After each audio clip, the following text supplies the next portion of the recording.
application bi mu ngi tudd Colis Days. waa Pape Cheikh Colis Days benn site d'envoi de colis entre particuliers en Afrique et dans le monde la ay sénégalais ñoo nekk ci gannaaw dañu gis ne que système de GP yi dafay marcher mais que parfois aussi GP duñu am jot ou aussi duñ ci am ñoom luñ ci bëgg carrément mooy réeral bagage yeeg yooyu léegi ñoom ils ont eu l'idée de créer une plateforme communautaire gratuite boo xamante ne day mettre en relation ay nit yoo nga xamante ne dañuy voyager donc ñu déglu leen après ñu door a ñëw gën a expliquer téléspectateurs yi naka la ñuy utiliser Colis Days.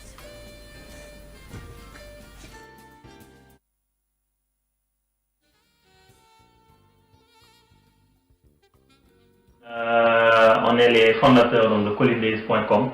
Donc collisdays.com dafa nekk benn site internet boo xam ne ni tey dafay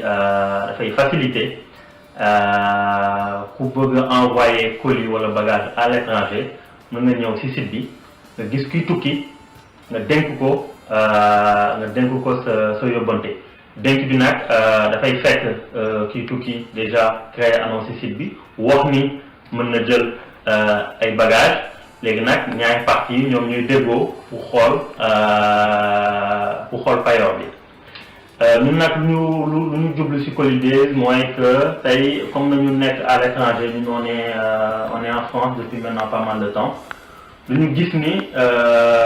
yóbbante dafa xaw a jafe soo nekkee France bëgg yóbbu Sénégal wala Afrique wala feneen dafa xaw a jafe lu tax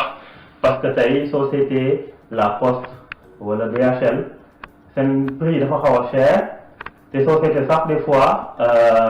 dañuy retarder sa bagage yi moo tax on s'est dit pourquoi pas tey créer benn site internet boo xam ni nit buy tukki rek bu desee ay kilos mën ko jaay jël ay bagages comme ça ñu ko permettre aussi mu jéem a wàññi billet d'avion yi parce que xam ne ni billet d'avion yi cher na trop donc loolu daal moo ñu tax a jóg te soo seetee sax tey dafa nekk service boo xam ne ni tey commencé na développer wu un peu partout que ce soit au Sénégal ou en Afrique nga xam ni tey ay particuliers sax tey loolu mooy seen liggéey moo tax ñu bëgg formaliser secteur bi donc à travers une plateforme boo xam ni genre annuaire lay nekk nga xam ni nit buy tukki rek bu bëgg réduire billet d'avion day ñëw ci site bi créer annonce am comme ça ñu jéem ko mettre en relation ak ñi nga xam ni dañu bëgg envoyer ay colis donc service bu simple la ñu ngi ñaan sénégalais africains yi ñu dem ci site bi www.collisdays.com donc dinañ gis intérêt bi dinañ gis aussi que dafa nekk site boo xam ne ni tey site bu pratique la donc voilà ñun en fait lu ñu jublu juste ma ñëwaat ci perspective yi parce que aussi dañu bëgg site bi nekk site boo xam ni ñëpp xam nañ ko pas seulement au Sénégal mais un peu partout dans le monde moo tax ci les prochains jours on va aussi s'atteler à mettre en place tey ay fonctionnalités yoo xam ne ni dina permettre ku ñëw ci site bi rek peu importe làkk bi ngay làkk donc peu importe pays bi nga nekk nga mën a utiliser collisdays.com donc voilà am nañ aussi yeneen projet yoo xam ni tey projet toujours dans le service de mise en relation yoo xam ne nii prévoir nañ ko def donc lépp lu jublu ci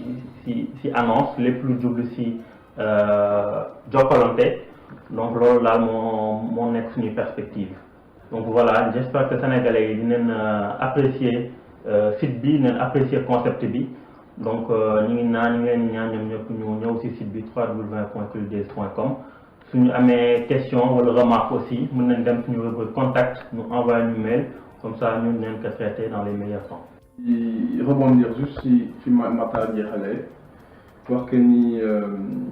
voilà ñi invité sénégalais yi comme ni ko Matar waxee ñun ñëpp ñu ñëw xool réalisation bi ñu def en même temps ñu mën a profiter ci service bi puisque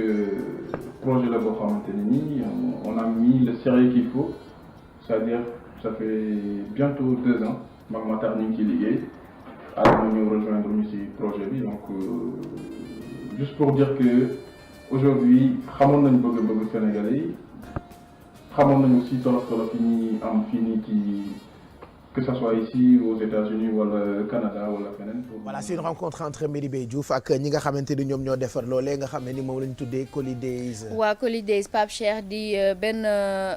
plateforme boo ñoom ñu créé ku gis Mactar Sylla sax xam naa peut-être xàmmee nañ ko. mooy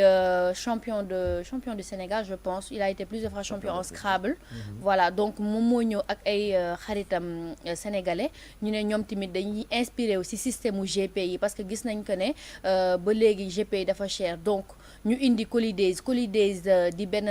kii plateforme communautaire boo xamante ne ni benn système gagnant-gagnant la donc yow boo amee boo bëggee par exemple ñu indil la marchandise da ngay inscrire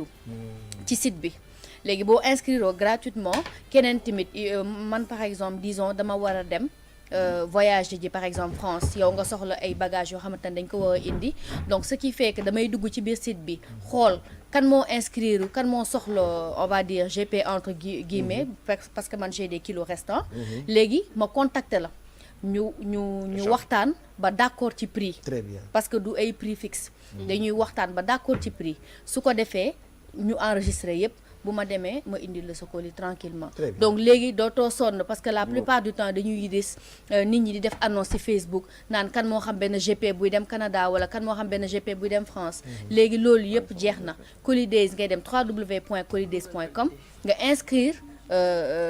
wax sa soxla wax li nga bëgg a def comme ni ñu koy wonee ci illustration bi nga ñëw kooku ubbi ko moom tamit xam ne que ne lii am na ay kilos yu resté ci bagage am mi mu contacter la ne la fii laay dem lii ak lii ngeen waxtaan juboo ba tombé d'accord ci prix nga dem nga indil ko bagage am tranquillement mais pour problème mu sécurité parce que tam xam nga koy jox sa bagage parfois GPI di nga am kenn koo xam ne moo la koy recommander ne la telle personne boo ko joxee sa bagage dina la ko andil comment tu fais pour xam ne kii ngay jox ni sa bagage moom bu demee dina ko indi du ci jël dara et puis bu fekkee jël na ko yan méthode nga am xam nga boo xasee ba inscrire ci site bi en fait ñoom ñiy gérer site bi dañuy am say contacts parce que bëgg en fait lu sûr ak lu wóor bañ aussi produit yi di réer moo tax ñu def ay inscription en ligne donc booy inscrire ils ont presque tout est contact yow doo voilà tout est coordonné doo leen mën a réer fenn donc si base boobu la ñuy basé wu excuse-moi de la répétition pour mën la géolocaliser la yooyu parce que yow boo xasee ba inscrire aussi plateforme bi tu es déjà géolocalisé foo mënti nekk voilà donc non doo réer oui c'est en plus de lu ñu amoon ak GPI voilà mais c'est pour juste ajouter une mesure encore plus sécuritaire ñoom dañ ko officialiser dañ ko paramétrer defal ko ay paramètres def ko ci site mu normaliser en fait ñoom dañu ñëw normaliser système de GPI ñu tuddee ko Coly Days donc mën nga ko utiliser partout en Afrique et dans le monde te aussi ñu siy fier beaucoup Pape Cheikh parce que quand même c'est des Sénégalais te léegi ñoom yemuñu sax ñoom ñi groupe ñi créé Coly Days nee nañ bi ñu paree ci lii dañuy bëgg a dem ci transport bi xam nga affaire de Uber yi affaire de yooyu tamit bëgg nañ ci dugg wala indi Sénégal juste covoiturage tout ça là man de fii xam naa fi ñu fiy Uber fii ci plateau bi baax na Uber Tivaouane kon am na fi maa la wax ak it sax am na fi waaw d'accord donc on parlera de très prochainement voilà très prochainement 6 mois waaw kon léegi kon normalisation bi bu ñëwee su ko defee ñii Uber fii ñu daal di wane seen bopp daal ñu daal leen gis donc tey jii nii waaw Coly Days lañ leen indiloon di leen remercier au passage nag parce que vraiment c'est loolu lañ doon wax démb Sénégal wax ji dafa bëri alors qu'il y a tellement de mbir yu ñu mën a def il y a tellement de choses qu'on peut faire il y a des trucs qui marchent ailleurs mën nañ ko jël indi ko fii local voilà def quoi mën nañu def yi ñeneen ñiy def yu baax yi et lii c'est top quoi c'est top man su ma gisee surtout ay jeunes sénégalais Pape Cheikh nekk à la base di ko def damay fier parce que damay naan xam nga ça se voit que l'avenir voilà tooguñu di nelaw donc gàcce ngaa laa ma yéen daal voilà merci avec des moyens intéressant internet voilà donc c'est sur internet mu ngi tudd Coly Days oui www.colydays.com waaw Coly avec S après donc c'est COLYS DAIY Coly Days like en anglais jour.com ok d'accord intéressant